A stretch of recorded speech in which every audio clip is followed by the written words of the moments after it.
Olá pessoal, estamos iniciando mais um episódio do IFCast UFAL e hoje nós vamos conversar um pouco sobre a atuação do físico médico e para isso nós temos a honra de receber aqui o físico médico Anderson Menezes, não é isso, Anderson? Anderson Bandeira. Bandeira, toda vez eu troco, não.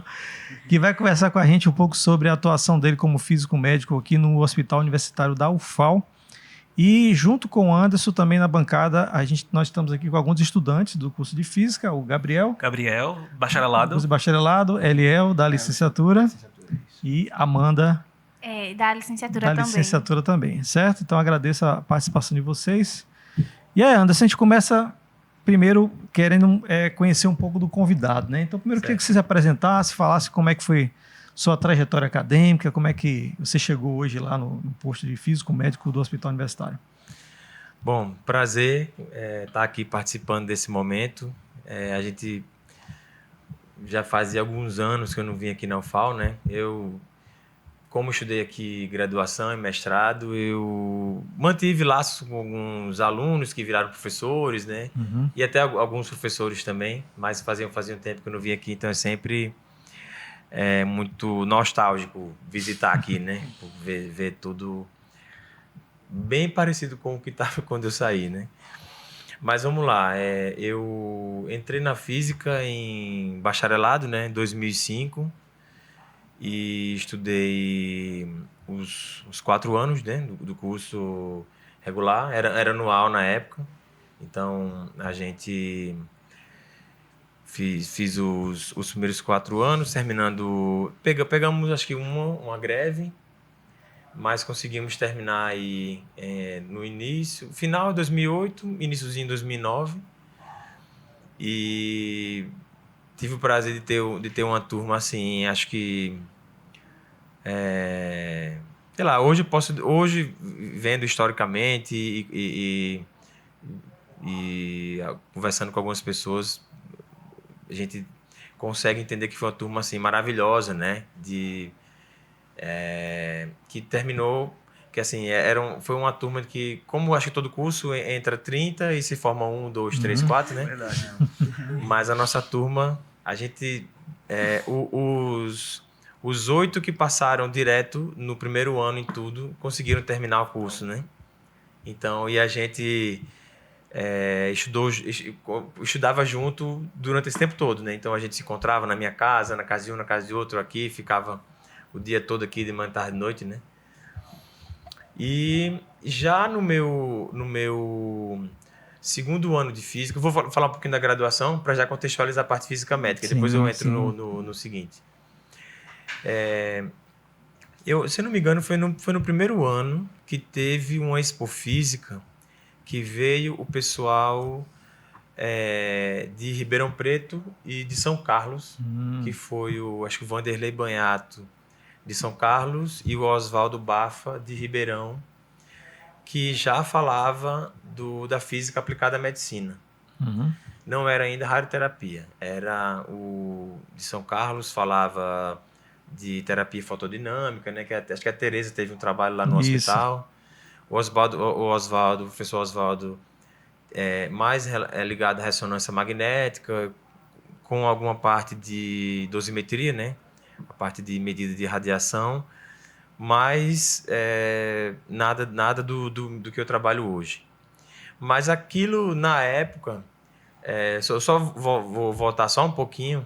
Eu, quando fiz vestibular pela primeira vez, eu fiz para medicina, né? Que, apesar de não ser o que eu queria mesmo, assim, mas era o que meu pai queria, e a gente é um momento muito... de muitas dúvidas, né? Você ali, 17, 18 anos, você ainda muito imaturo para saber o que você quer, o que você vai passar a sua vida toda fazendo, né? Então, eu para arrumar menos confusão em casa, decidi seguir o que ele estava ali propondo. E aí não passei, né? Fiquei até a nota boa, mas não passei. E na minha segunda oportunidade, eu disse, não, eu vou estudar como se fosse passar em medicina, mas eu tenho uma convicção de que não quero medicina. Quero outra coisa, e provavelmente relacionada a exatas. E aí eu tinha uma boa afinidade assim com matemática e física. E até na época eu lembro que meu professor, que foi do colégio, foi do cursinho, era o Juliano Raposo. Ele, ele era um professor, assim, e acho que ainda é um professor muito bom, né? Tinha um cursinho que na época essa área era lotada, né, e tal. Aí eu disse, rapaz, deve ser um caminho interessante esse, né? De ser professor de uma área que eu gosto. Assim, por eliminação não é humanas, saúde, ok, mas exatas é o que me chama mais atenção, né? E aí eu disse, não, aí eu defini que ia fazer física do nada, assim, né? Ah, não quero, não vou fazer engenharia, não vou fazer arquitetura, vou fazer física, por eliminação. Foi mais ou menos isso mesmo. Mas você entrou na licenciatura ou naquela Bacharelado, época? bacharelado. Tinha a Tinha escolha, né? licenciatura também, tinha. Mas eu não vou fazer bacharelado, vamos ver o que dá. E aí, enfim, né, voltando à história, eu tive a felicidade de ter a turma que eu tive, que todo mundo conseguiu, grande parte conseguiu se dar bem, terminar o curso bem. E por que que eu estou trazendo isso, né? Porque é como se, embora eu não quisesse fazer medicina, mas ali tinha uma cimentinha de que eu ia, na minha área, encontrar em algum momento a saúde junto com o meu trabalho, né? Mas, enfim, 2005, Expo Física, apresentação sobre física médica. E aí ele disse, rapaz, então é isso, né? É física que eu gosto, meu pai gosta da minha parte, queria que eu fizesse algo relacionado à saúde, então vou juntar as duas coisas, tá tudo certo. Então, isso foi no final do primeiro ano, eu já comecei Primeiro ano de graduação, né? Graduação. Já comecei a ver aquilo como uma possibilidade. E aí você começa a pesquisar, né? Como é que é, o que é que tem para fazer na área. E aí eu passei o segundo ano de física sem ainda muita proximidade. E no terceiro ano, 2007, eu me lembro que eu comecei a visitar o hospital universitário que estava começando a montar o serviço de radioterapia. Então, eu fui uma vez lá, era até um físico que não é o que eu comecei a fazer o estágio, lá eu vou chegar nesse assunto, mas eu conversei com ele disse, olha, a máquina, o acelerador linear está aqui montado e tal, mas a gente não... a gente está só fazendo uns testes, porque ainda não tem autorização para fazer o tratamento. Então, enfim, foi uma visita super rápida, né? E visitei também o Arnos, que foi aluno daqui, da UFAL, e ele é físico da medicina nuclear, que trabalha com alguns radioisótopos, né? Mais para a parte de diagnóstico e alguns tratamentos. E aí, na época, foi também muito rápido, assim, que ele quase que me disse, não, bicho, vai na radioterapia, porque aqui o negócio é mais... tem menos oportunidades na área da medicina nuclear. Aí eu, tá bom. Aí, assim, eu mantive aquela semente ali da física médica na cabeça, mas não tinha muito o que fazer naquele momento durante a graduação. Em em meados de 2007, aí já no meio do terceiro ano, o Kleber, nosso professor Kleber, que até tratou com a gente lá, câncer lá na MedRadios, foi quando ele ainda estava vivo, obviamente, né? E tratamos lá. Ele sabia do meu interesse e ele chegou, Anderson, tá surgindo uma oportunidade de estágio lá na Santa Casa. O Dr. Marcos Javi, é o médico lá responsável pela radioterapia. E eu disse a ele que tinha um aluno que tem interesse e vá lá conversar com ele, ele me conhece e tal. Tá bom. Aí eu fui lá. Aí conversei com ele. Aí, enfim, né, me coloquei à disposição, que era aluno de física, bacharelado, que tinha interesse na área e tal. Ele disse, não, tudo certo, excelente. Vamos só ver essa questão do estágio, porque a física não é uma coisa usual da física estagiar Isso é fora da universidade, ainda verdade. mais num hospital, né, ou numa Ainda mais empresa. naquela época. Ainda mais Não naquela tem época, muito né? tempo isso, mas... Mas já são quase 20 anos, né? 20 anos, assim, pouco menos de 20 anos, né? Aí ele... Mas enfim, comecei a pesquisar, né? Pós-graduação, na pró-reitoria de Graduação. graduação, conversando com alguns professores. E, e ao mesmo tempo, eu também ia aqui na UFAL, porque o serviço de radioterapia, o físico tinha mudado. Era o que, inclusive, hoje é meu sócio, que tinha substituído. E ele estava botando o serviço para iniciar. E aí eu fui lá algumas vezes, umas 2 vezes assim. Aí ele disse, não, rapaz, aqui não tem espaço, o serviço ainda está começando. Aí, tá bom. Aí fui lá de novo, ele disse, não, ainda não tá e tal. Inclusive ele me ligando aqui. Aí, aí enfim, também não Se deu certo. precisar atender, atenda, viu? Não, nada Pelo demais. amor de Deus. Aí também não deu certo. Aí, eu só vou contar essa história porque é interessante entender esse início, assim, como aconteceu. E depois eu vou mais rápido. E, aí, enfim, o que é que aconteceu? Acho que o sistema da UFAL de estágio estava mudando de papel para computacional. E aí eu sei que esse rolo deu que inviabilizou a ida para Santa Casa. Foi mesmo, bicho? Foi, porque o pessoal de lá precisava de uma certa documentação, que o pessoal daqui se perdeu. Aí eu fiquei bem chateado, assim, porra, velho. Aí eu lembro que na volta de ônibus, assim, eu disse, eu vou lá na UFAL de novo, no HU de novo, porque, sei lá, já lascou mesmo, então... Não, você já tem, né? Aí eu fui lá de novo, aí isso foi no final já do ano, né, 2007. Aí o físico lá, o Luiz Eduardo, ele chegou e disse, rapaz, bicho, tudo de novo aqui, velho. Eita, cabo insistente da porra. Vá, bicho, venha, fica aí, vá. Eu vou arrumar uma cadeira pra você. E aí eu disse, ó, tô terminando o terceiro ano, próximo ano eu vou ter mais tempo. Mais tempo, né? Com mecânica quântica e com estado sólido e tudo mais, né? Mas enfim, a gente arruma tempo, né? Aí, beleza. Aí ele disse, não, venha. Aí eu consegui aqui convencer o pessoal. Se eu não me engano, a gente conseguiu formalizar o estágio, sabe? O da Santa Casa ou do HU? Não, do HU. Então, aí, no final de contas, eu estagiei o meu ano de 2008 todo no hospital HU. universitário. Rapaz, que beleza. E, inclusive, o meu TCC foi relacionado a uma modalidade de tratamento, de radioterapia, com o Luiz Eduardo participando também, né, do meu trabalho. Então, pronto, esse é o início da trajetória, assim, relacionado à física médica, né? Então, eu fiquei o ano de 2008, o meu último ano da universidade todinho, indo para o hospital quase que diariamente.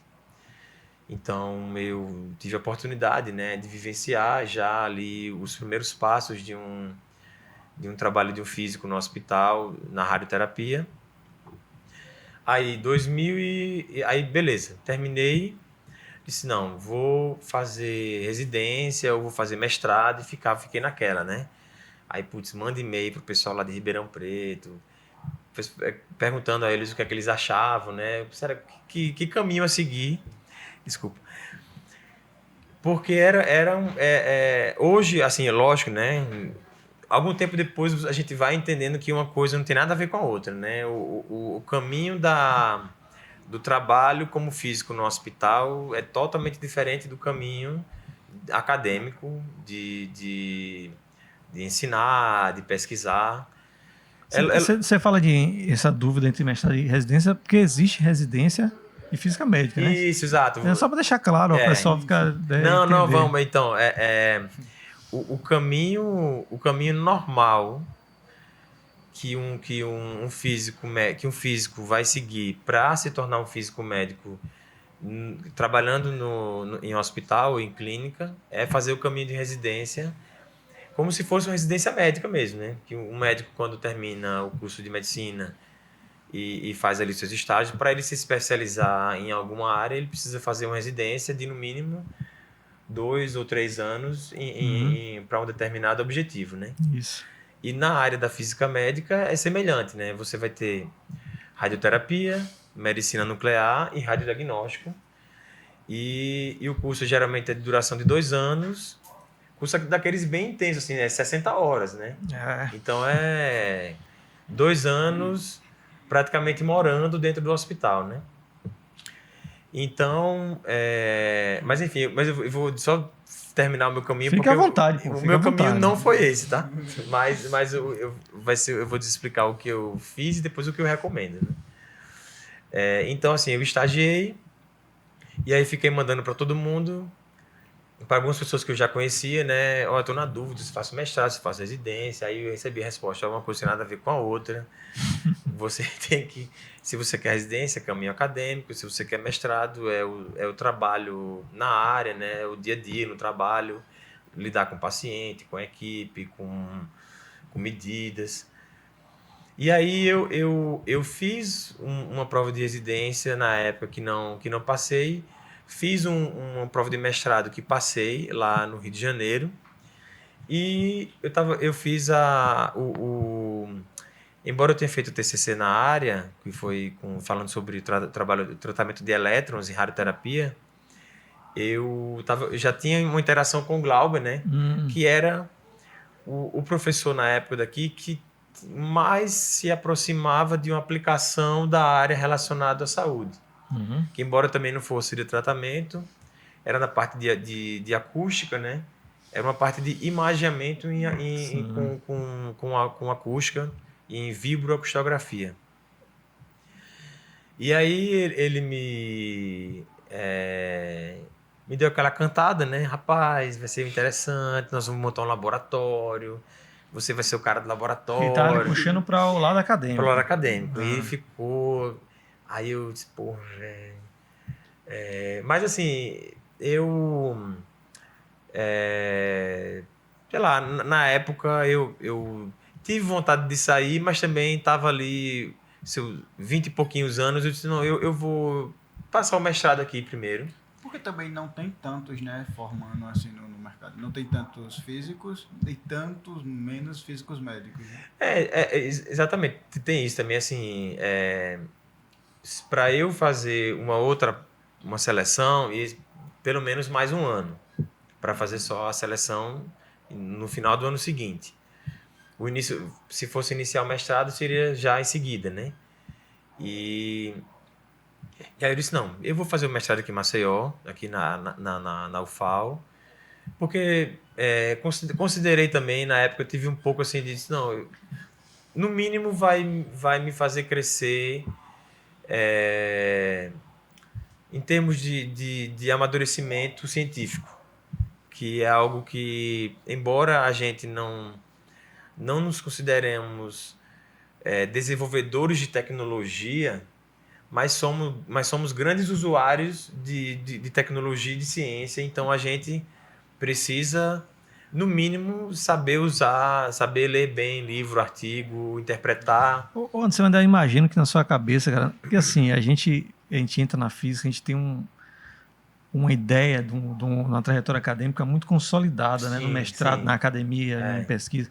Você está querendo rumar para um lado que você nem muito desconhecido, né? É uma coisa que quase ninguém sabe. Até hoje é pouco conhecido isso. Eu imagino que esse episódio aqui ele vai ser muito esclarecedor, porque muita gente não sabe o que faz um físico médico. Então você está entre uma trajetória acadêmica bem consolidada, que seu orientador já está ali puxando para aquilo. Você ir para um lugar que você não sabe se vai dar certo, é difícil isso, né? Não, é difícil, pois é. Então, aí, enfim, o que eu decidi na época, exatamente, eu disse, não, vou iniciar o mestrado e vamos ver no que vai dar, né?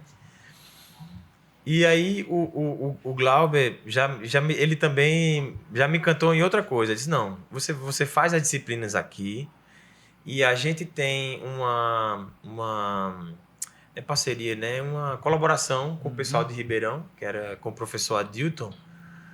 E aí você faz uma parte do mestrado lá, uma parte experimental. Beleza, em vibroxografia? Mas você já vai estar ali no meio, né? Porque na época, Ribeirão Preto já tinha o curso de graduação de Física Médica. Então você já permeia ali, né? Conversa com as pessoas e tal.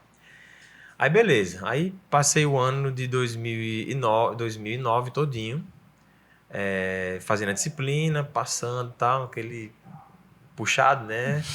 Mas enfim, né? Vamos lá. Aí o que é que aconteceu? Final desse ano, do primeiro ano do mestrado, os caras que eu estagiei no hospital me ligam. E disse, ó, eu tô saindo aqui do hospital e tô precisando de uma pessoa. Aí essa pessoa é você. Aí eu disse, porra, velho. Porque eu queria seguir o caminho que eu tava... embora eu tivesse na dúvida, mas assim... o caminho que mais se aproximava era terminar o mestrado e aí prestar de novo a prova para fazer residência, né? E já trabalhar na área na época significava não fazer a residência, significava pular a residência, né? Que já eu vou explicar como é que é o caminho, então não é o caminho ideal. Porque o que é uma residência? Uma residência é um momento em que você vai vivenciar profundamente a área prática, em que você vai ver várias vezes a mesma coisa. É quase que assim, você vai... mecanicamente, seu corpo vai resolver sozinho de tanto você repetir a mesma coisa diariamente, sabe?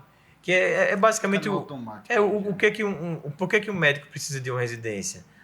Porque ele precisa vivenciar diversas situações várias vezes para quando chegar o paciente ali real na mão dele, ele ter todo um arcabouço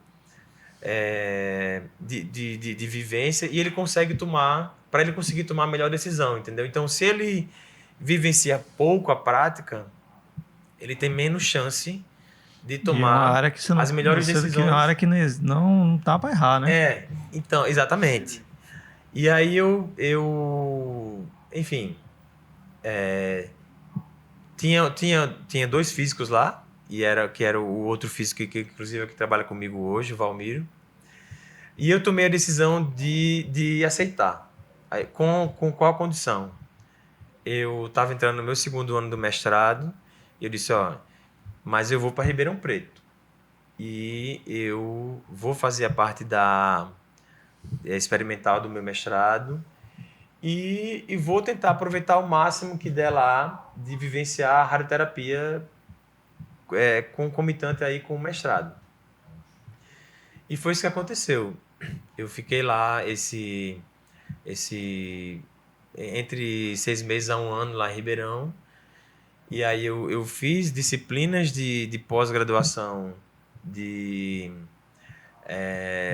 relacionada à física aplicada à medicina e biologia, que era a física, a disciplina obrigatória lá do mestrado de lá, né? Eu ficava fazendo a minha pesquisa durante o outro momento e à noite eu ficava acompanhando os alunos de graduação, porque o curso de física médica era noturno. Ixi, meu Deus aí eu falava lá, aí eu cheguei para os professores que estava rolando a disciplina na época, eu disse, ó, eu posso vir à noite para ficar assistindo as aulas de graduação de física médica? Disse, não, pode, tá tudo certo. Aí eu ia lá, chegava lá 7 da manhã e saía 11 da noite, né? Passando o dia todo lá. Passava o dia todo lá. E foi muito bom, assim, né? Porque eu terminei conhecendo vários profissionais que hoje trabalham na área. Eu já conheci daquela época de estudante, né? De graduação. E aí, no meio do caminho, a pesquisa começou a não dar muito certo, porque o laboratório estava em reforma e tal. Eu disse, Glauber, não vai rolar não a parte experimental. Aí ele disse, tá, então vamos fazer uma parte numérica. A parte que seria experimental, vamos fazer computacional. Aí eu disse, tá bom, Glauber, então ó, o resto do tempo eu vou arrumar serviço aqui, viu? Ele disse, não, tá bom. Aí eu conversei com o pessoal da radioterapia de Ribeirão, das suas clínicas, eu disse, posso ficar visitando aqui? Ele disse, não, pode. Tá bom. Aí eu fiquei mais alguns meses visitando, acompanhando, vivendo uma mini residência assim, né? Que foi muito curto, obviamente. Mas tentando puxar ali o máximo que dava para conseguir ter juntamente com o estágio que eu tinha feito, ter o mínimo de condição de trabalhar, né? Uhum. Então, e também, já a gente entra na parte mais técnica de titulações necessárias, né?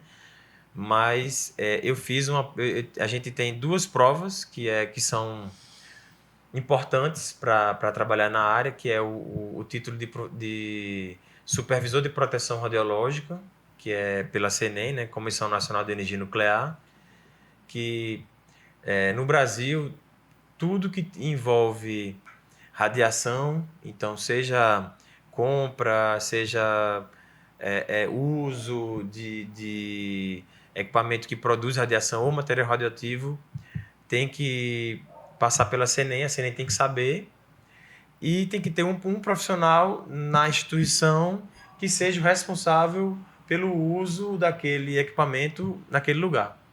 Então, para eu trabalhar aqui no hospital, eu precisava ter essa certificação, né? Aí eu fiz nesse ano e passei. Aí, beleza. Aí no final de 2010 foi quando eu comecei a trabalhar aqui no hospital universitário. Já com o título de supervisor de proteção radiológica. E aí a outra condição que eu disse pro físico que trabalhar comigo, né, foi disso, ó, beleza, eu não vou seguir o caminho da residência, porque eu já vou começar a trabalhar, não vai ser possível, mas eu gostaria que você me liberasse sempre que eu fosse fazer qualquer curso possível, seja no Brasil ou fora, porque eu também já desenrolava bem inglês. Então, e eu já comecei a ganhar razoavelmente bem, assim, né? Para quem tava para 20 e poucos anos, né? Eu tinha... 2015 eu tinha 30 anos, né? Não, que 30 anos. Enfim. Não, porque foi 2010, né? Então eu tinha 25 anos, 26 anos, né? Então, assim, eles ganhava... Acho que, assim, inicialmente um pouco menos do que o professor ganhava, né? Como já com o professor que estava entrando aqui, né?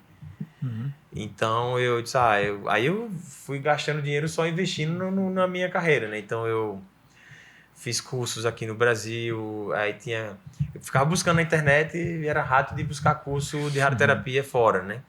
Então aí tinha Escola de Física Médica da União Europeia. Aí eu lá fui para Inglaterra, aí fui para Itália, aí fui para França, aí fui para que mais? Esses foram os principais, né? Estados Unidos e fora indo participando de todos os congressos do Brasil, né? Então no Brasil tem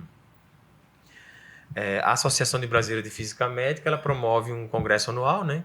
Congresso Brasileiro de Física Médica, e tem o Congresso de Radioterapia, que é da sociedade organizada pela Sociedade Médica, que termina participando todo mundo também, físico, médico, enfermeiro, tecnólogo que trabalha diretamente com o equipamento, né? E aí a gente, enfim, aí fui seguindo isso.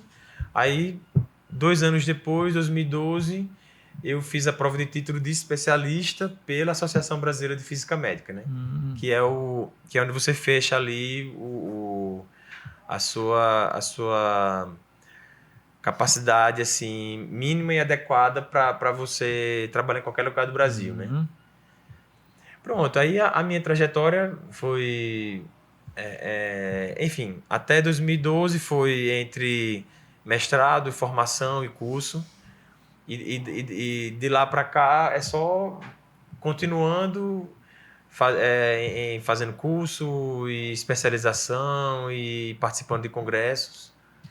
Então, Anderson, antes de passar aqui para os meninos perguntarem, eu queria que tu explicasse, assim, em linhas gerais, o que é que faz um físico médico, né? Em um hospital especificamente que é onde você trabalha, né? Certo.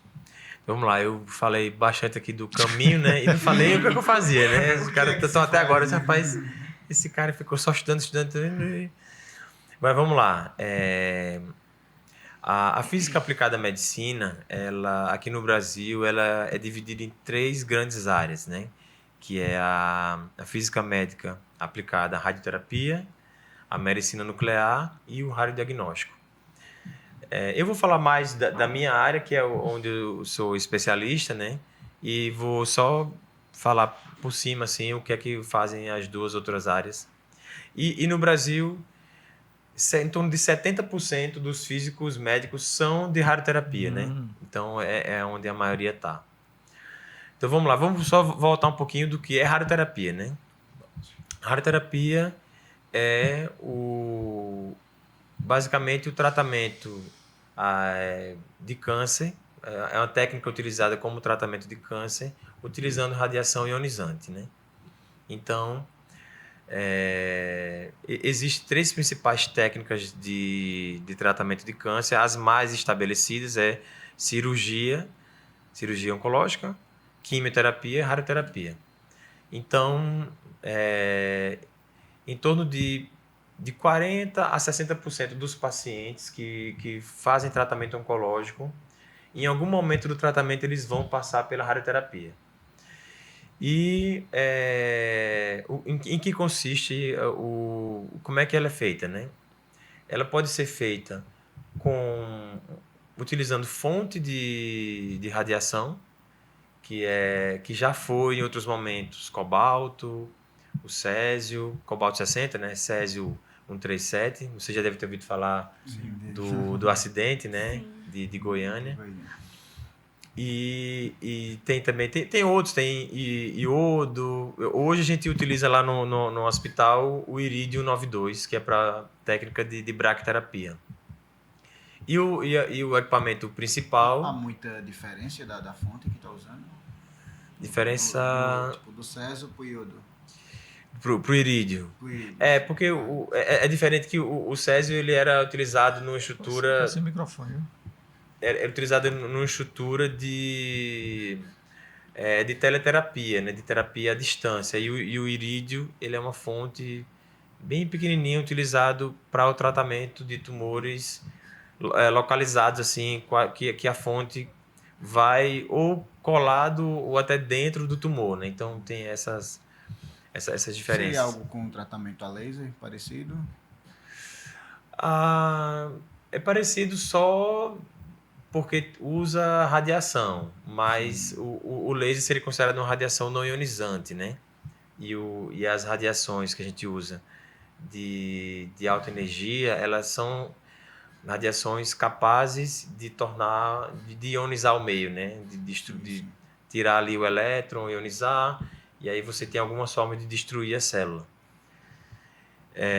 Seja tem dessa forma direta ou indireta, né? Então, a radiação, quando começa a interagir no corpo humano, ela vai ali no nível celular e aí ela pode tanto quebrar a molécula da água de uma célula e ela começa a produzir radicais livres que são prejudiciais à célula e eles matam por esse mecanismo, ou a radiação ela age direto na quebra do DNA, que também mata a célula.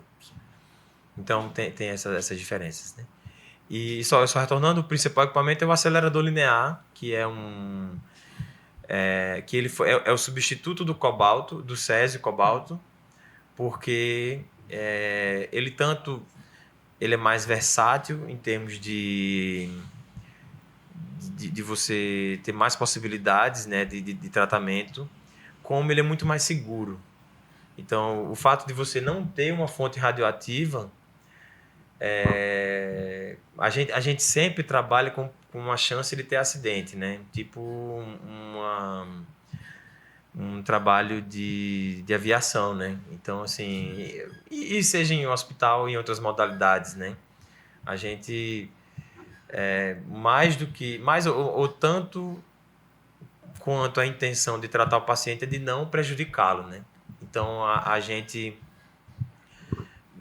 evolui sempre no caminho de ter uma tecnologia que você não vá trazer um malefício para o paciente, né? Então, você ter uma máquina que você aperta no botão, desliga a energia, ela para de emitir radiação, é muito mais seguro do que uma fonte lá que está emitindo sempre.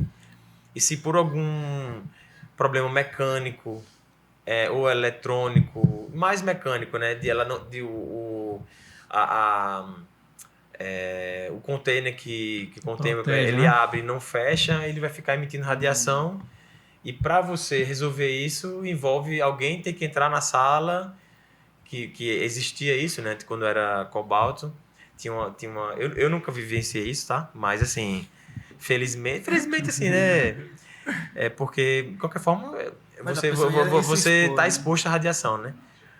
Mas o pessoal que vivenciava isso, quando tinha algum problema mecânico, alguém tinha que entrar na sala com uma barra assim e Só lembro do empurrava filme de no. Chernobyl que Também. passava essa cena. Então é mais ou menos isso, né? Alguém vai sofrer algum tipo de exposição, é suficiente para ter um dano ou não, mas em exposição à radiação, a gente sempre trabalha com, assim, a gente tem os limiares determinísticos e estocásticos. Eu não ia entrar nesse assunto depois, mas eu já vou aproveitar o gancho, né?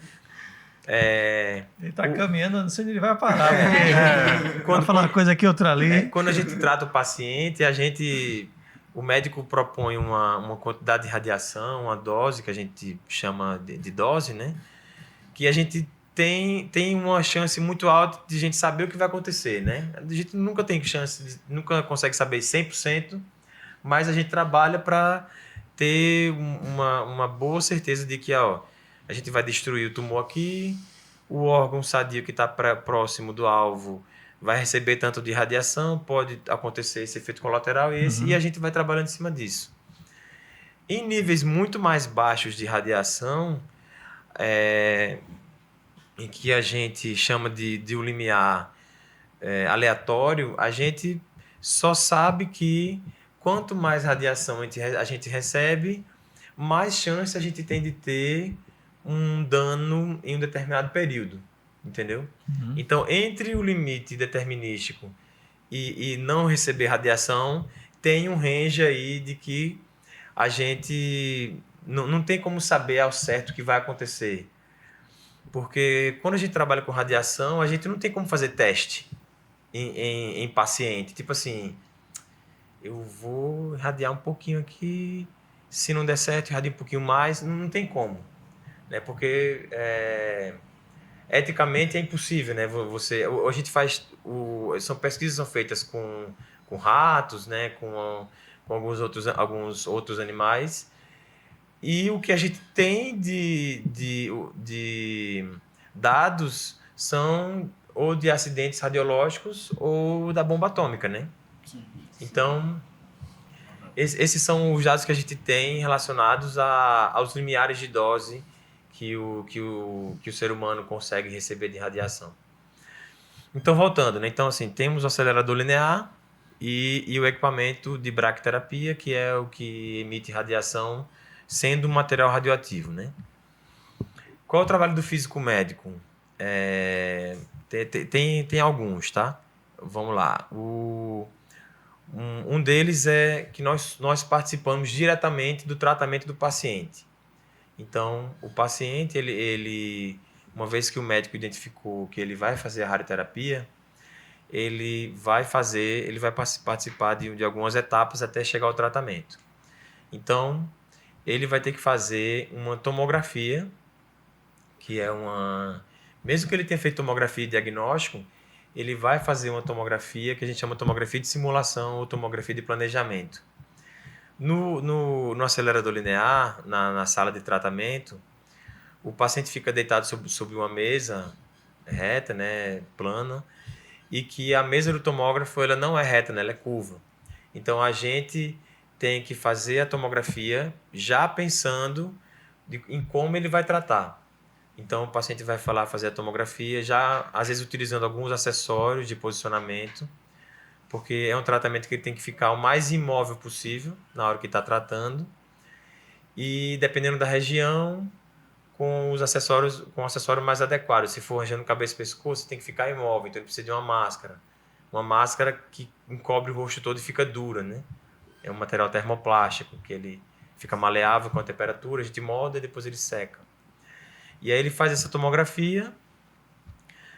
Uma vez feito, o médico, vendo o exame lá, as imagens corte a corte, ele vai fazendo um delineamento no sistema, identificando o órgão que ele vai querer irradiar, por exemplo, uma próstata, uma mama, uma região no crânio.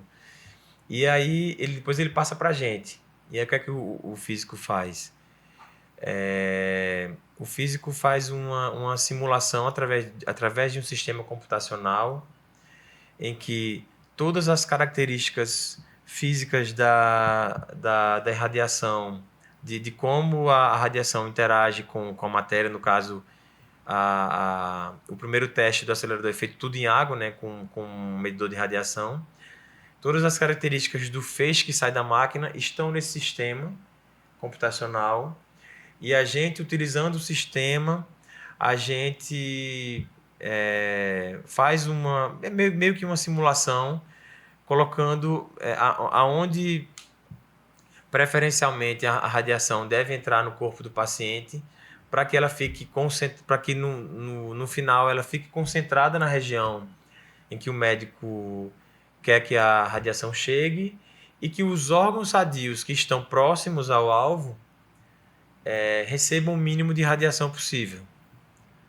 E aí a gente consegue ver em gráficos, né? A gente faz uma visualização tridimensional nas imagens, coloca os feixes, tem a resposta de quanto de radiação está chegando por volume, tanto do alvo quanto do órgão de risco.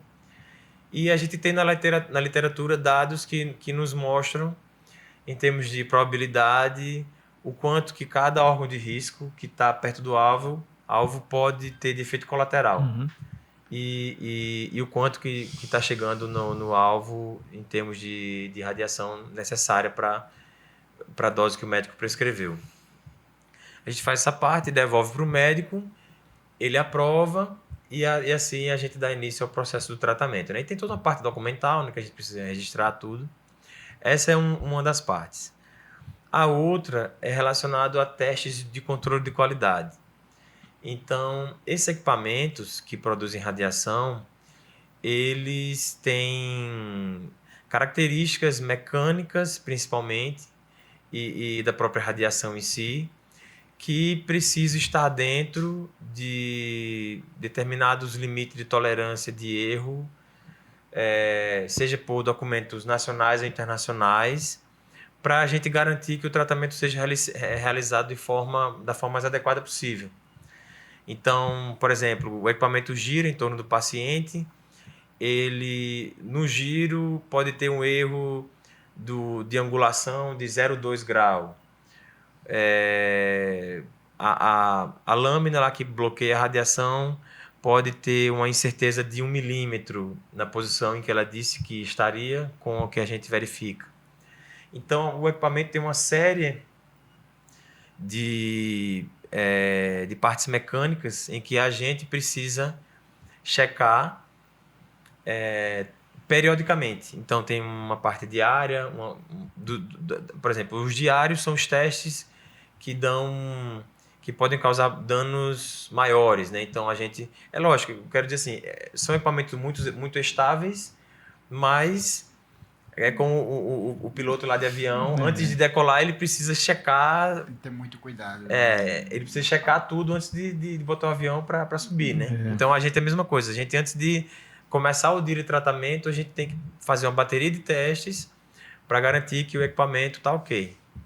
Aí, mensalmente, temos mais testes para fazer, que são menos críticos, mas importantes. Testes anuais. Então, a gente tem que ou contrata a empresa para fazer, ou a gente mesmo faz, porque demanda, às vezes, equipamentos de medidas um pouco mais caros que a gente não tem para esses anuais, né? Aí a gente pode perguntar, vocês têm equipamentos para medir essas coisas? Isso, temos vários equipamentos lá de medição de radiação e de verificação mecânica da máquina. E aí, essa é a segunda parte, né? Então, a primeira parte, participar do tratamento, a segunda parte é de verificar periodicamente se a máquina está dentro dos parâmetros estabelecidos pela legislação, né? Local ou internacional. Beleza. Deixa eu passar... Terminou, não? E a última parte, só para terminar, é a parte legal de legislação, né? Que é responder a CNEM, né? Sim. Então, e aos órgãos reguladores, seja Anvisa ou CNEM. Então, esses órgãos eles estão sempre próximos da gente, às vezes fazendo visita agendada ou não, então eles podem chegar... Isso é o que você faz no HU, né? Isso. Mas em outras clínicas de radiologia é semelhante. Pronto. Bom, deixa eu passar agora para os alunos, né? Vamos lá, fazendo as perguntas. Eu vou passar para a Amanda, se você não se incomoda, não. Vou passar para a Amanda, que ela está muito quietinha, certo? Não teve a oportunidade. Amanda, por favor, faça a sua pergunta para o Anderson. Eu tenho uma curiosidade, é de saber quais são os seus desafios nessa profissão, porque eu vejo você explicando aqui e vejo como ela é importante, porque está se tratando de radiação. Eu queria saber qual seria o desafio de tratar com isso diariamente na sua vida profissional. Certo. Se você teria algum medo ou algum desafio com os perigos tratados pela radiação.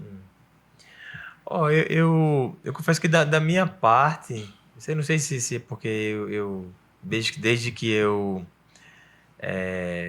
conheci a área, né, e tive interesse, nunca tratei assim como algo de medo mesmo, né, que é o que a população comum em geral tem, né? Sim. A palavra radiação, ela causa um medo impressionante, né? Ela é de fato, né, a gente geralmente ouve de radiação relacionado a bomba atômica, mutação genética, tem lá o Hulk lá, né, que enfim, tomou radiação gama e virou daquele jeito. Sempre vai ser um negócio muito absurdo. Ou então acidente de usina nuclear, também, né? Então sempre está relacionado a alguma coisa que traz um medo, né? Mas assim, acho que é da forma como a cultura também eu acho que gente, né? Exatamente, como a radiação é trazida para a população comum, ela de fato é algo parece misterioso, porque você não vê, né? Então não é muito falado. Você trabalha algo, a radiação é invisível, né? Então assim, você já começa daí, né? Você está trabalhando com algo que a gente liga lá a máquina, eu boto lá um medidor de radiação, o bicho e não vê nada, né? Aí você sabe, rapaz, esse negócio você tá tratando mesmo, o paciente tá tratando. Depois você vai ver o resultado, né? Mas, assim, tem esse desafio, então a gente tem que estar sempre muito bem entendendo sempre muito bem o que está fazendo para poder explicar às pessoas, para elas não terem receio, né? E a gente, logicamente, trabalha num ambiente muito controlado, né? Para começar, para você, por exemplo, comprar um equipamento, você já tem que dizer qual equipamento que vai ser e você tem que aprovar a construção de um bunker, né? Então, assim, ninguém sai comprando máquina na esquina de acelerador para colocar em qualquer lugar, né? Então, e o bunker, que é onde fica o acelerador linear, tem partes das paredes que tem mais de 2 metros de espessura de concreto, né? Caramba! Então, é um setor muito seguro, sabe? Em termos de proteção radiológica. Obviamente, todo mundo trabalha com um dosímetro, né? Que é o seu medidor individual de radiação. Seja para garantir de que na rotina a gente não esteja recebendo além do que o limite pré-estabelecido como seguro pelos órgãos, né? Embora eu falei que a gente tem a gente está nessa parte de dose baixa que a gente vai receber, muito mais baixa do que qualquer paciente. E não, quanto mais a gente recebe, a gente pode ter efeitos negativos anos à frente, mas os órgãos internacionais e nacionais também, eles estabelecem assim, até tal nível a gente considera seguro, que eles falam em CIVET, né? Então tem uma unidade até uma média de 20 milisievert por ano e até 50 milisievert no ano, numa média ponderada em que em 5 anos você receba 20, assim você pode receber 50 em um, contanto que em 5, numa média ponderada, você receba essa média de 20. A gente considera como seguro. Mas a gente lá recebe muito menos do que isso. As paredes, geralmente as paredes são calculadas com muito exagero porque todo mundo tem esse medo de radiação. A gente, por exemplo, vai fazendo um cálculo de espessura, aí tem um parâmetro que está no limite, a gente bota mais um pouquinho.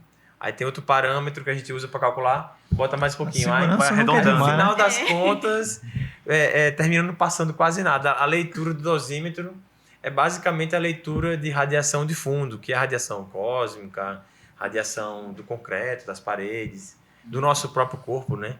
Então, assim, no final não tem nem leitura o dosímetro. Aí, e ele protege para situações de emergência, né? Que, por exemplo, no caso desse de braquiterapia de fonte, que tenha fonte radioativa, numa situação de emergência, pode ser que um dia eu precise entrar correndo na sala para... Vamos lá, o material radioativo que fica dentro lá do equipamento, ele está preso a um cabo de aço, né? Ele sai por um tubo de transferência, vai para o paciente, fica um determinado tempo e volta. Mas vai que essa fonte cai no chão ou fica presa lá no paciente. Aí tem que entrar o físico e o médico para dar um jeito de tirar do paciente e colocar no container lá de chumbo. E nesse momento você recebe radiação. E aí você precisa... Isso nunca aconteceu, tá?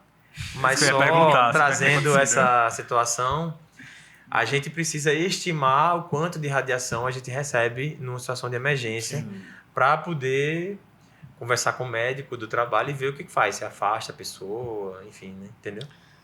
Bom, antes de passar para esclarecida, Amanda? Ah, sim. Eu tinha essa dúvida, porque como eu moro em um lugar que é pequeno, sempre quando surgia alguém que estava com câncer, nunca queria fazer o tratamento nem de radioterapia e nem de quimioterapia, porque a fala de todo mundo era: não, o que mata não é o câncer, é os tratamentos. E sempre vinham médicos, fazia visitas em casas explicando: não, o tratamento não é perigoso, explicava como você explicou agora no momento, mas as pessoas não entendiam, tinham esse medo de radiação enorme. Aí essa era a minha dúvida em questão do profissional. Eu sempre tive dúvida em saber como o profissional recebendo, trabalhando, se receberia muita radiação ou não. Não, então, só para complementar, quase nula e também o paciente não fica radioativo, tá? O paciente trata lá, naquele momento, desligou a radiação. Bom, então vamos passar aqui agora para o próximo. Você já falou muito, viu, Eu vou passar aqui para o Gabriel. Certo, Gabriel? Então, eu tenho uma pergunta sobre a parte da graduação. Porque você acabou falando no começo, só que falou meio curto. Isso, tá. Então, sobre a graduação, a gente sabe que o curso de Física é um curso que muita gente entra, porém pouca gente se forma. Que no seu caso foi só 8 pessoas. Então, para você... Acho que foi o recorde, tá? Foi o recorde. De formar junto. Teve mais? Não, o que eu conheço, não. Porque na minha turma... eu tô no 6º período por aí. Sim. Então, na minha turma entrou 32, só tem 8 por aí. Certo. Então, e essa turma tá querendo terminar, né? Eu acho que tá. Que bom. Mas, continuando a pergunta, sobre a graduação. Para você, eu sei que acho que foi algo meio difícil de vivenciar, porque, querendo ou não, o curso de Física é um curso pesado. É um curso que demanda muito tempo do aluno e dedicação. Certo. Então, para você, como foi? Já pensou em desistir? Já pensou em mudar de carreira? O que foi? Então, boa pergunta, né? De fato, isso... eu até fiquei pensando nisso quando vindo para cá. Esses rapazes, os caras vão perguntar sobre isso, porque...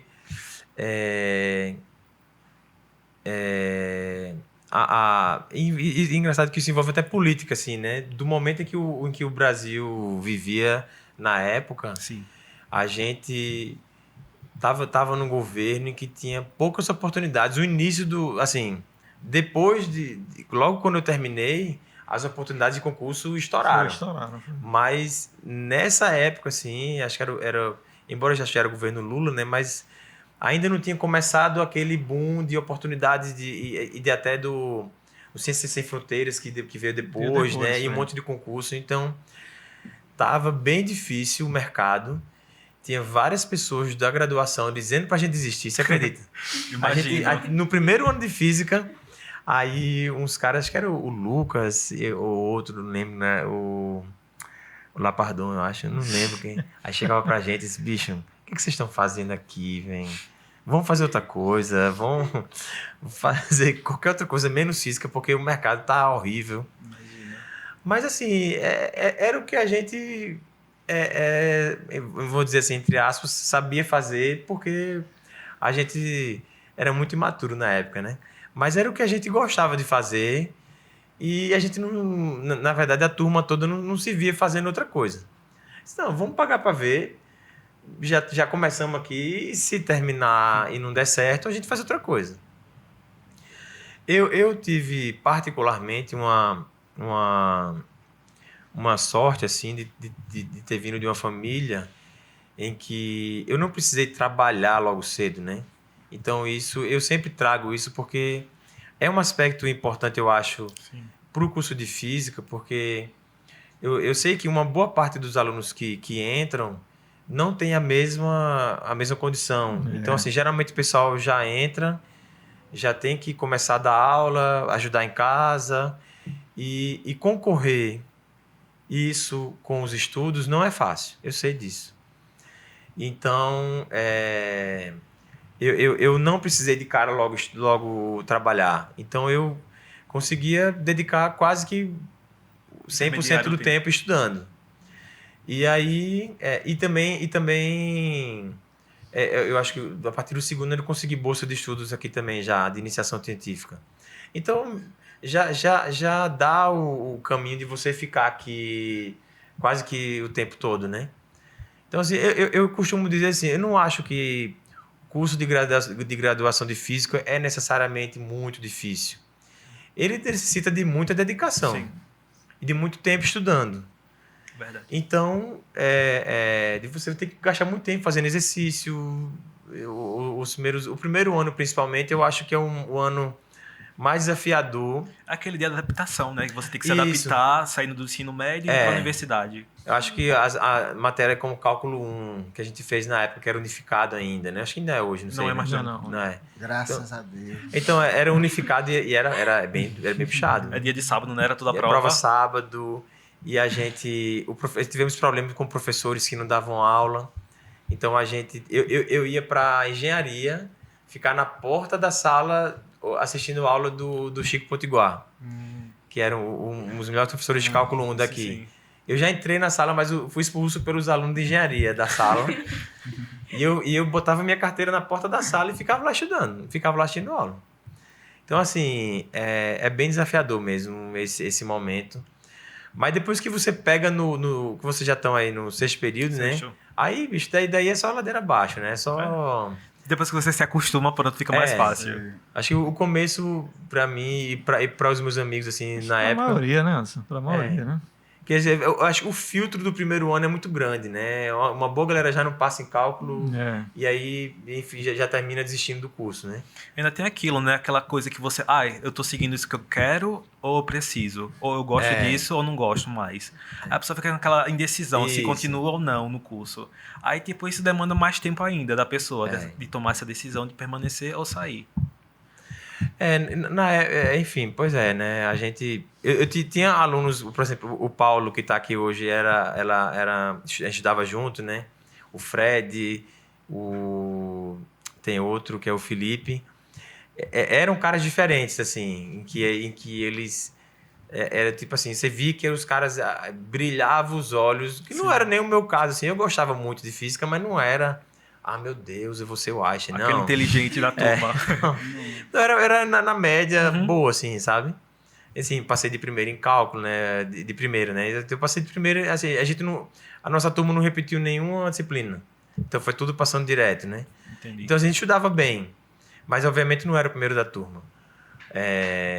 Mas a gente ia seguindo quem tava mais interessado, né? Então acho que isso ajudou também a gente a manter a chama ali de... Mesmo com os caras dizendo a gente sair do curso, a gente conseguiu ter o interesse ativo e conseguir terminar. E você vê que todos eles hoje estão bem empregados, assim, né? Ou professor daqui, ou professor do IFAL, ou eu também trabalhando no hospital já há bastante tempo.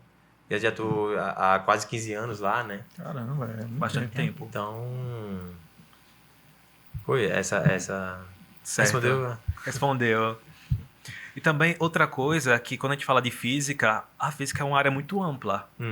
Temos a parte da física voltada para química, a parte da física voltada para medicina, como é o seu caso, e outros casos também. Então, para você se identificar com o curso e querer seguir aquilo, é uma longa trajetória.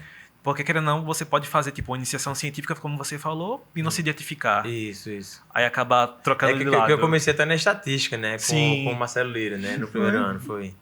Aí pronto. Aí você teve nessa iniciação científica e não se identificou. Exatamente. Aí é isso. Isso acontece também às vezes, viu, Gabriel? A gente vê alunos que começam até o mestrado e geralmente o cara segue pro doutorado com a mesma linha, né? Sim. Mas já vi vários casos de você mudar completamente de área, porque não se identificou. Simplesmente não se identificou, né? E é algo que geralmente você vai seguir pro resto da vida fazendo, né? Então, assim, às vezes... o senhor já cogitou chegar ou ir para outra área? Já pensou em outra área? Você fala de... Não da academia ou da carreira... Mas fora da academia. Não, assim, desde que eu comecei a trabalhar e que eu comecei, assim, a ter a oportunidade de vivenciar o mundo da física médica, eu não quis fazer mais outra coisa, não. Não, vou seguir. Talvez, assim, aprender um pouco mais das outras áreas da física médica, né? Que é do radiodiagnóstico, medicina nuclear. Mas a minha paixão mesmo, assim, minha vontade de trabalhar, o que eu acordo todo dia querendo vir para o hospital, é para trabalhar na radioterapia mesmo. Ô Anderson, você falou que tem o físico médico, ele atua também na parte do tratamento, né? Sim. Então existe o físico médico também está ali diretamente com o paciente também? Sim. Nunca teve nenhum perrengue com o paciente, não? Não. Então, vamos lá. A gente não tem necessariamente o contato diário e corriqueiro com o paciente. Mas, em vários momentos, a gente como consegue visualizar melhor como é que vai ser o tratamento do paciente. Isso é uma construção de ideia do físico junto com o médico e do técnico também. Mas como a gente tem o conhecimento da máquina e sabe mais ou menos por onde é que vai fazer o melhor planejamento, né, para conseguir concentrar a dose no alvo e proteger os órgãos sadios, a gente às vezes é chamado na sala de tratamento com o paciente lá, ou então no momento da simulação, para dar uma opinião sobre qual é o melhor posicionamento do paciente para aquele determinado tratamento. Então, aí sim, aí em vários momentos a gente vai lá e a gente conversa com o paciente e a gente às vezes vê, né, o tumor exposto e de fato obviamente que não é uma coisa agradável, né, mas você termina se acostumando. Tem gente que já de cara já disse, olha, eu não quero... Por exemplo, o Fred, que a gente estava junto, ele já falava assim, ó, eu nunca vou querer trabalhar com isso, porque entrar no hospital, ver paciente com câncer, ver, às vezes, o tumor avançado, é muito pesado, a imagem às vezes muito forte, e eu já não quero nem vivenciar isso. É verdade. Mas eu... Uma vez eu ouvi uma história, não sei se é verdade, que a tua profissão às vezes exige que você tenha que prestar um atendimento de emergência. Lá domingo de noite alguém liga para cá, Anderson, vem para cá para o hospital, porque tem que resolver. Não, isso existe, não, felizmente não. Mas eu já ouvi isso, cara. Não, porque a gente, na minha área, assim, não sei se foi intencionalmente ou não, mas os estudos de radioterapia foram realizados para os tratamentos serem sempre durante a semana. Então, acho que a gente já... Engraçado que os médicos, quando vão decidir, né, a área que vão seguir, muitas vezes eles já veem... Por exemplo, um profissional médico obstetra que faz parto normal, não tem jeito, né? não tem final de semana, não tem feriado, né? Então, assim... Eu jurava que eu tinha ouvido alguém falar isso. Eu fiquei perguntando por que essa necessidade emergencial? Assim, o que é que tem? Os testes de controle de qualidade do acelerador, eles precisam ser realizados em algum momento que não está tratando o paciente. Então, ele precisa ser realizado. Se a gente trata lá de 7 da manhã até 7 da noite, ele precisa ser feito ou à noite, ou aproveitar algum dia de manutenção, ou dia de final de semana. Mas sem correria, sem precisar, eita, tem que vir aqui correndo porque tem uma emergência. Não, é mais por uma questão de conciliar com o tratamento, né? Entendeu? Beleza. Eliel, você tinha feito uma pergunta já, né? Tá. Completou ou não? Eu queria fazer outra. Para você, teve aquele paciente que deu trabalho, tipo, para você fazer a parte do raio-x dos exames? Do tratamento. Do tratamento, quer dizer. Porque querendo ou não, foi o que a Amanda falou, né? Tem algum que tem muito medo, aí pronto. Não, você fala de explicar ou da parte de planejar? Na parte de explicar. Ah, tá. Então, assim, geralmente quem explica pro tratamento, para o paciente, o tratamento é o médico. Sim. A gente não é chamado... Tem até uma linha da física que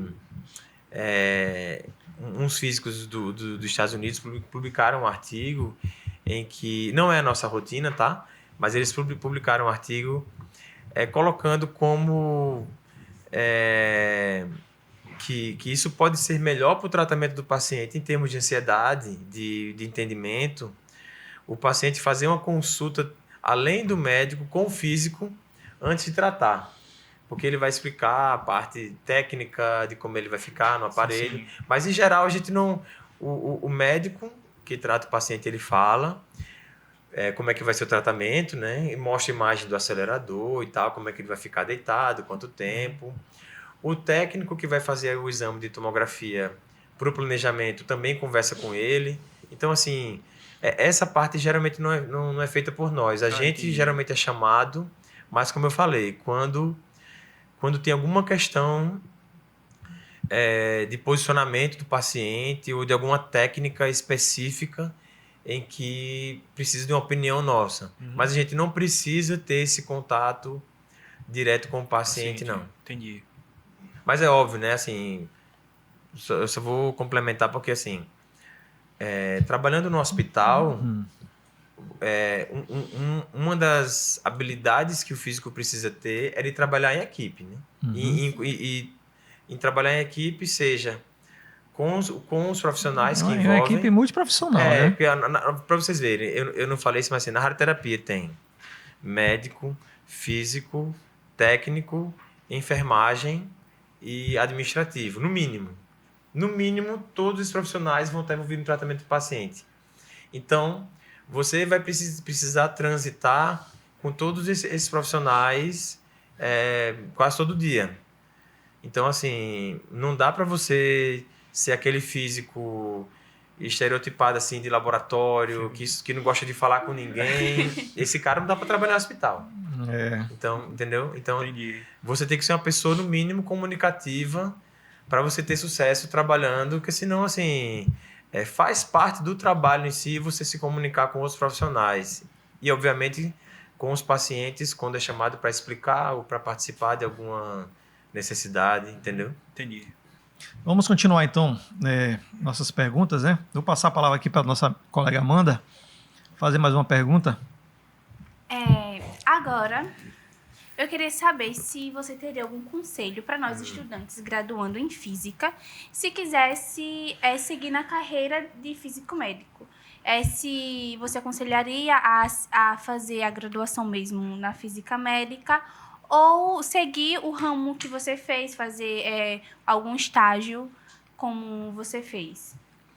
Você não está falando isso para querer que eu abra o estágio, não, né? Não. Mas se quiser... É porque eu estou brincando, é porque eu já estou em conversas com a Socorro, né? Para a gente retomar esse assunto que a gente iniciou esse assunto antes da pandemia, veio a pandemia e ficou tudo meio confuso, mas a gente está se preparando para receber os alunos de física, tá? Sim. Mas respondendo a tua pergunta, o caminho que eu considero como ideal é você fazer a graduação de física, independente de qual seja, assim, se você já começou em física de licenciatura, né? É isso. É você terminar, porque você tem que período? Ainda no primeiro. No primeiro. Até que não está começando, né? Tô começando ainda. Assim, vamos lá. A gente que já está nessa área há bastante tempo e conversando com pessoas que são professores de residência, né? São os tutores lá, né? A diferença entre os alunos que entram em residência, quem faz a graduação de Física e Física Médica, ela é muito pequena. Então, assim, é lógico, né? Eu não vou aqui, não estou aqui para dizer que a graduação de Física Médica não presta, né? Mas é como se fosse uma graduação de Física já com disciplinas de Física aplicada à medicina. Então, você já vai ver ali no meio do caminho disciplina de radioterapia, de radiodiagnóstico, de medicina nuclear, assim, iniciação de entendimento desses assuntos, mas isso não vai... o fato dessa graduação não vai te dar nenhuma possibilidade de trabalhar na área. O que é que ela vai dar de vantagem? Ela vai, naturalmente, já te dar o conhecimento de, como exemplo, que a gente não tem aqui, nem que eu não tive.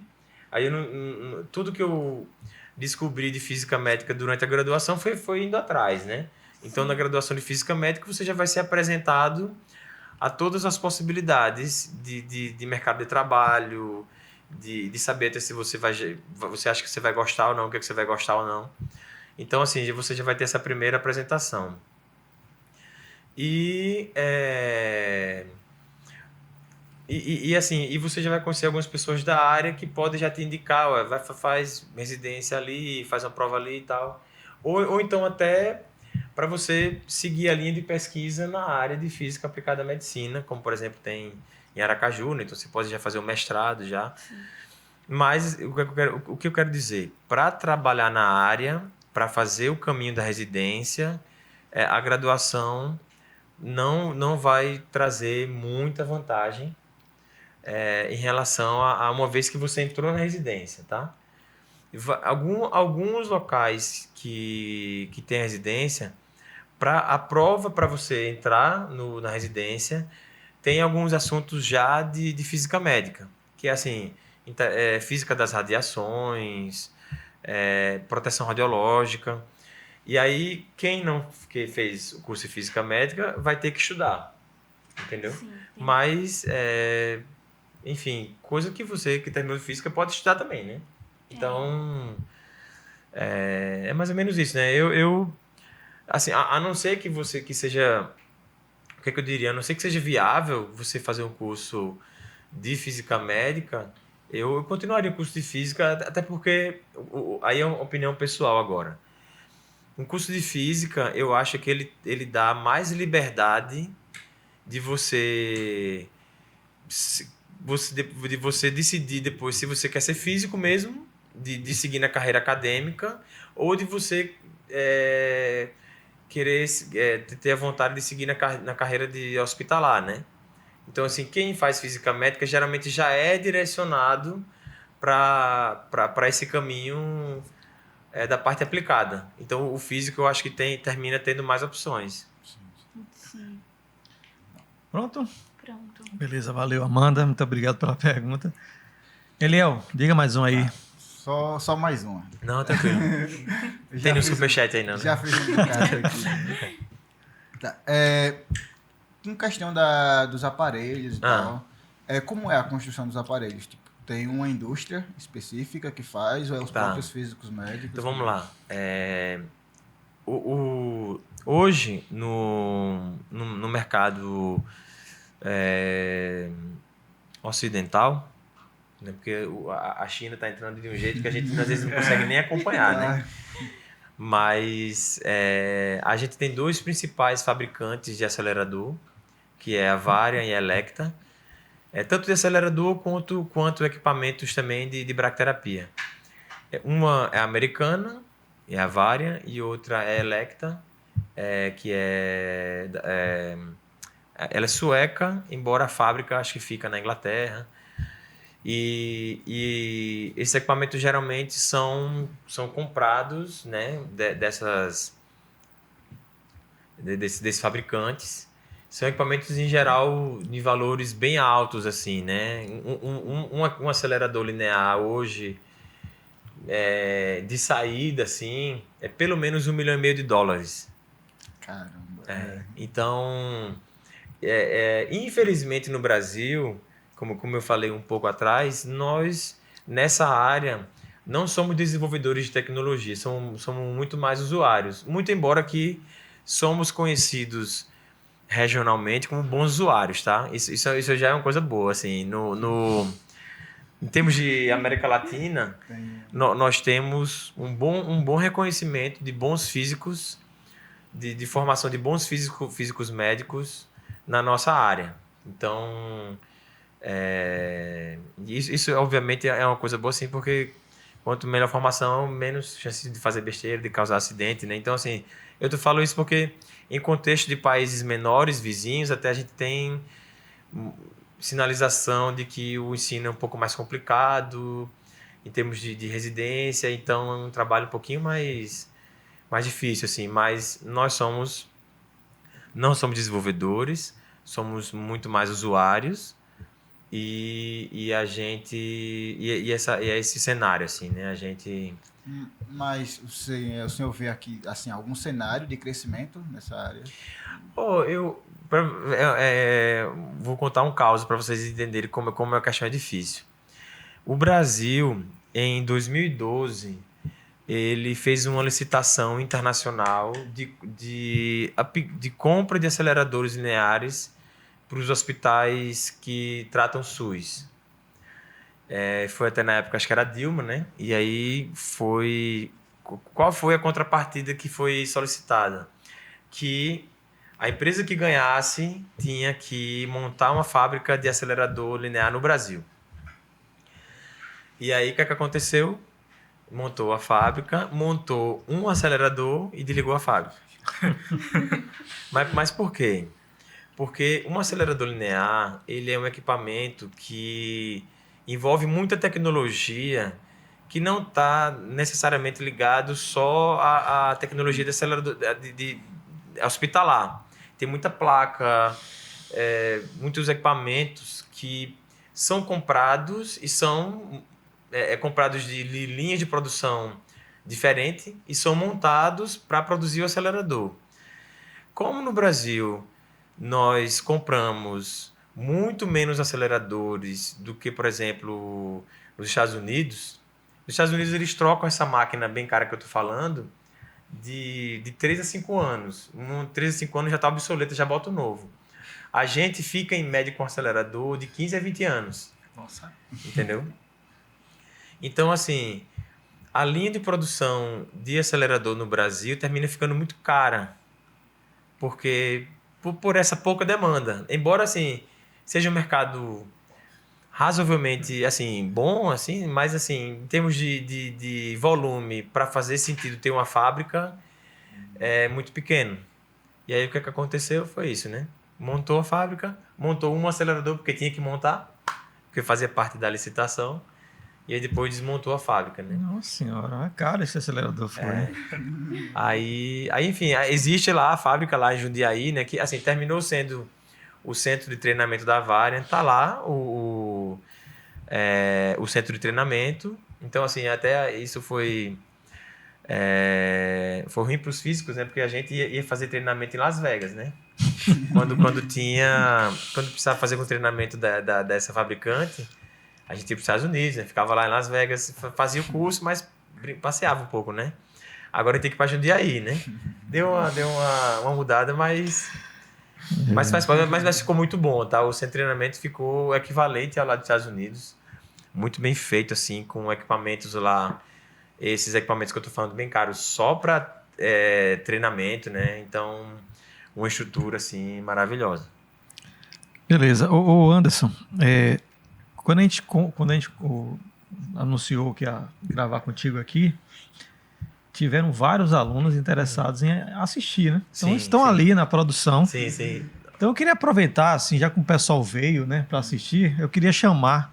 Eu vou pedir a licença aqui a meus dois amigos aqui, não se preocupe não. É porque não cabe na mesa, senão ficaria todo mundo, certo?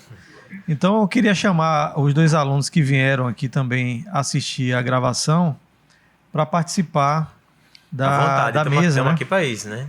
Então, nós temos aqui a presença do Félix. Não é isso, Félix? Né? Não é Félix, né? Da licenciatura, né?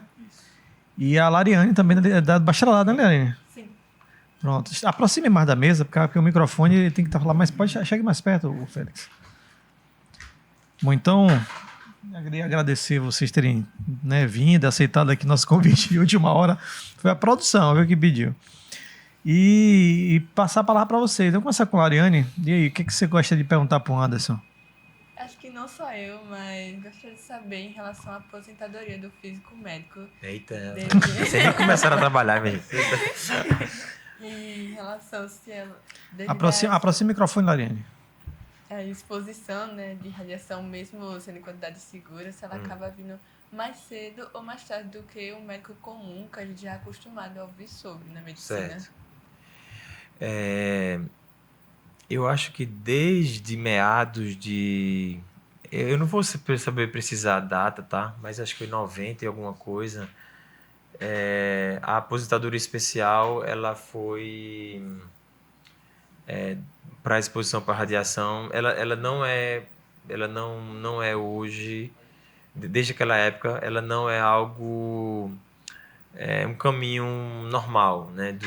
Por assim dizer. Ela é um caminho que você pode seguir, mas você tem que entrar com um processo administrativo provando que você teve o trabalho com a periculosidade de exposição à radiação ionizante, você que teve 25 anos, aí você pode entrar com um processo administrativo.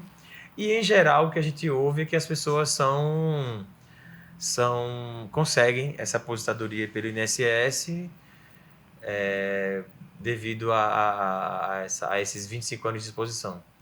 Mas, enfim, é isso, né? Acho que é mais ou menos isso que acontece na nossa área. Beleza. Mas só para retificar que não é... Hoje não é mais assim, completou 25 anos de carteira assinada, tá fora. Não, né? Você tem que fazer um processo. E aí eu acho que envolve, tipo assim, se você quiser continuar trabalhando na área, porque assim, obviamente, eu acho que todo mundo, não sei se todo mundo entende o montante do valor que é recebido do INSS. Em geral, ele é bem inferior ao salário que a gente recebe. Então, a não ser que você tenha uma boa organização, né, financeira, ele em geral não vai ser suficiente para... Não vai ser bem diferente do salário. Então, em geral, o que o pessoal faz? O pessoal... ou você já vai se organizando, né, financeiramente, ou então você posterga um pouco essa aposentadoria para poder, quando você for parar, mesmo que você não vai poder trabalhar depois na área com carteira assinada, né? Sim. Entendeu? Se você se aposenta daquele trabalho, dizendo que, obviamente, justificando que você trabalhou esses 25 anos, você não vai dizer, mas eu vou trabalhar de novo com carteira assinada. Não vai não. Entendeu? Então Tá acaba bom. não sendo tão atrativo assim. Você tem que fazer conta, né? Pronto, Lariane? Certinho? Bom, Félix, com a Para palavra. quem está cursando Fale mais perto, Félix. Se aproxime Para mais quem da está mesa. cursando a graduação de física mesmo, tem algum curso de especialização que você recomenda para quem quer seguir na área? Vamos lá. Durante a graduação, eu acho que o mais adequado, como não é uma graduação de física médica, nem que você ainda... seria você participar dos congressos, que eu não contei aqui na minha história, mas eu vou contar esse rápido só porque foi uma aventura, né? Em 2008, quando eu estava fazendo estágio, teve o Congresso Brasileiro de Física Médica, que foi até assim, que tem anualmente, né? Mas na época foi 2008. Eu era o único daqui e assim, era lá em Minas Gerais, eu sozinho, como é que eu faço, né? Aí eu mandei um Orkut, né? Que ninguém nem ouviu falar. Pro pessoal já existiu o curso de graduação em Sergipe, em Aracaju. E aí eu me comuniquei com a turma e fui junto com eles para o Congresso de Minas Gerais de Física Médica, né? Então, enfim, teve isso, né? Essa aventura de sair sozinho para o lugar sem conhecer ninguém da turma e foi legal. Algumas pessoas hoje se tornaram amigas. Mas, enfim, o que eu sugeriria era você poder participar dos congressos de física médica oferecido pela Associação Brasileira de Física Médica, que geralmente é um congresso que geralmente é 2 ou 3 dias, ele é anual, e ele promove cursos pré-congresso, que geralmente são uns 2 dias, que está relacionado a alguma área específica da área. Alguma área específica da área. Alguma área específica de radiodiagnóstica, radioterapia e de medicina nuclear. Então é uma oportunidade de você conhecer um pouquinho da área e você vivenciar, assistir palestras, né? Conhecer os profissionais da área. Você sabe essa questão do estágio, como é que você está em negociação aí com a... Não, então, voltando à história do estágio, é que assim, a gente está com uma demanda de trabalho razoavelmente alta. Hoje eu estou aqui mais tranquilo porque, infelizmente, o acelerador deu um problema. Felizmente ou infelizmente que eu estou aqui tranquilo, né? Que o engenheiro vai chegar segunda-feira para resolver. Mas, assim, a nossa demanda está de uma forma em que eu e o Valmiro, somos os dois físicos aqui, estamos bem envolvidos na rotina de uma forma que a gente não teria tanto tempo para dar atenção para mais pessoas. Uhum. Então, a gente pediu para o hospital para que, se quisessem botar para frente a questão do estágio, que eles conseguissem chamar mais um físico de algum concurso, para a gente conseguir dar conta da demanda e também estar à disposição desse momento de ensino, né? Porque eu não vou botar uma pessoa lá, um estudante, para não conseguir dar atenção, né? Então... Aí o estágio seria um estágio de graduação, seria também uma oportunidade, né? E aí o que é que eu tô combinando já de primeira mão aqui, tá? Para vocês, que a gente conversou, né? Mas depois eu conversei mais com... Para quem assistir até o final, né? A cereja do bolo tá no final, né? Eu tenho conversado um pouco com a Socorro e aí eu pensei ainda nesse ano, de promover algumas palestras aqui na UFAL, um pouco do que a gente falou aqui, mas obviamente com a apresentação de slide, conversando com mais calma sobre cada etapa do nosso trabalho, que tudo aqui é muito resumido, né? Uhum. E que é uma oportunidade que eu acho de vocês conhecerem um pouco mais a fundo o que é que a gente faz na nossa rotina, com a ideia de, no próximo ano, se conseguir trazer mais alguém, a gente promover uns mini cursos de assuntos relacionados à física das radiações, proteção radiológica, física da radioterapia, E aí esses alunos que tiverem interesse de fazer essas disciplinas, eles poderem passar algum tempo no hospital. Estagiar, né? Ficar lá pelo menos, eu acho que uns 6 meses, assim, que eu considero como um período mínimo para que o aluno consiga entender um pouco da nossa vivência lá e até decidir ou não, né? Se quer essa gosta, área mesmo, né? Se acha que vale a pena investir o futuro, né? Perfeito. Anderson, rapaz, a conversa está muito boa, mas infelizmente a gente precisa encerrar. O tempo é curto. Mas eu gostaria de agradecer enormemente, né, pela essa conversa nossa aqui de hoje. Bastante esclarecedora, eu acho que vai ajudar muito aos estudantes do curso de Física, a comunidade em geral, né, conhecer um pouco do trabalho do físico médico. E como eu te falei, ainda é uma coisa pouco conhecida, né? Eu acho que você foi um cara que desbravou isso no passado e hoje está trazendo esse conhecimento para a gente de mão beijada, assim. Então eu agradeço muito, né? Como eu falei para a produção, sua hora é cara, né? Não é muito fácil trazer o Anderson para cá, então gostaria de agradecer também por isso.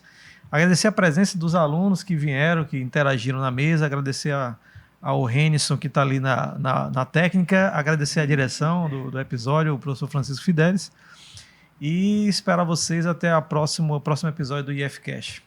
Valeu, pessoal. Valeu, obrigado.